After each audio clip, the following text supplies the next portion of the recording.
Hello listeners, today we will discuss the variation of language. Language की variation के बारे में आज हम पढ़ेंगे। तो इसमें सबसे पहले बात करते हैं लैंग्वेज की। सो बेसिकली जो लैंग्वेज है, language means to communicate and understand each others. जब आप दो लोगों से या दो से ज़्यादा लोगों के साथ बातचीत करते हैं, कम्युनिकेट करते हैं, दिस इज़ योर लैंग्वेज। और लैंग्वेज वेरिएशन का मतलब होता है कि टाइम पीरियड के बाद जो लैंग्वेज है उसमें बहुत ज़्यादा चेंजेस आ जाते हैं। The meaning of variation is changes.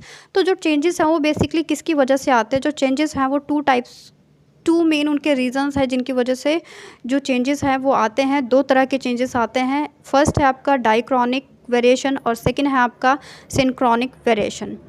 सो सबसे पहले बात करते हैं डाइक्रॉनिक वेरिएशन क्या होता है। तो diachronic variation are those variation which come in the effect due to time factor. Time factor क्यों बोला है? टाइम फैक्टर इसलिए बोला है कि जो राइटर्स रहे हैं, जो पोइट्स रहे हैं, जो ड्रामा या जिन्होंने भी जो भी प्ले लिखा, तो एक टाइम पीरियड तक रहे हैं। सबका एक टाइम पीरियड था। तो जैसे जैसे टाइम पीरियड पास ऑन होता है तो वैसे वैसे जो लैंग्वेज है उसमें भी चेंजेस आने लग जाते हैं। तो जो टाइम पीरियड की वजह से चेंजेस आते हैं लैंग्वेज में उसे डाइक्रॉनिक बोलते हैं। For example the change in the variety due to passing of the time. For example, variety of example used by Chaucer shows a remarkable variation from one used by Shakespeare. तो यहाँ पे सिर्फ चौसर और Shakespeare का example नहीं है, आप इसमें दूसरे पोइट्स का भी एग्जाम्पल ले सकते हैं। आप चौसर के साथ जॉन डन को कंपेयर कर सकते हैं या फिर आप दूसरे राइटर्स को कंपेयर कर सकते हैं। तो यहाँ पे बेसिकली जो सिंपल सी पॉइंट है वो यही है कि एज के अकॉर्डिंग टाइम पास होने के बाद जो एक टाइम चला गया है, एक गैप हो गया है टाइम के बीच में, उसके बाद जो लैंग्वेज में वेरिएशन आ जाता है उसे डाइक्रॉनिक वेरिएशन बोलते हैं। नेक्स्ट है synchronic variation. Synchronic variation of language क्या होता है? This variation come in the effect of the same time period but due to several other factor like geographical, social class, demarcation. इसमें वो चीज़ें आ जाती हैं जो एक ही टाइम पीरियड पे होते हैं। सपोज़ दो राइटर हैं, उन्होंने एक ही टाइम पीरियड पे लिखा है, लेकिन जो उनका लिखने का स्टाइल है वो एक दूसरे से डिफरेंट है। जो उनका लिखने में लैंग्वेज यूज़ कर रहे हैं, कहीं ना कहीं कुछ सेलेक्टिव ऑफ वर्ड्स यूज़ कर रहे हैं, वो एक दूसरे से अलग है। ऐसा क्यों होता है? क्योंकि जो राइटर है, जो पोइट है या जो ड्रामेटिस्ट है, उसका जो जोग्राफिकल एरिया होता है या सोशल क्लास होती है वो इन सारी चीज़ों को देखकर लिखता है। जैसे कि आप देखेंगे जो फेमिनिस्ट हुए हैं उन्होंने क्या लिखा है, उन्होंने पूरा जो अपना वर्क लिखा है वो विमेन के ऊपर लिखा है। उन्होंने एक पॉजिटिव एटीट्यूड दिखाया है विमेंस के टूवर्ड्स। जबकि आप देखेंगे जो मेल पोइट्स हैं उन्होंने इस तरह से राइटिंग वर्क नहीं किया है।